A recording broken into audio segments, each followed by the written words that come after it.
Nous l'avons déjà évoqué plusieurs fois, tout le contenu rédactionnel de votre site sera stocké avec la base de données MySQL. Donc il va falloir, dans un premier temps, avant de lancer l'installation de WordPress proprement dit, eh bien, créer une base de données qui va permettre de stocker tout le contenu de notre site web. À l'étape précédente, eh bien, nous avions lancé nos serveurs avec l'application MAMP, ce qui est ici le cas puisque nous sommes bien dans notre navigateur et nous avons bien lancé nos serveurs. Eh bien, pour pouvoir gérer notre base de données MySQL, vous allez ici cliquer sur le bouton PHP MyAdmin. PHP MyAdmin est l'application qui permet de gérer votre base de données.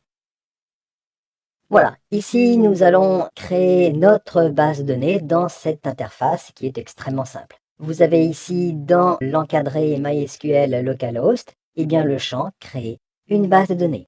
Je clique dans ce champ et je vais saisir le nom de la base de données que je souhaite. Ici, cuisine-chef. Attention à ne pas utiliser d'espace, de caractères accentués ou de caractères spéciaux. Une fois ceci saisi, je clique sur le bouton Créer.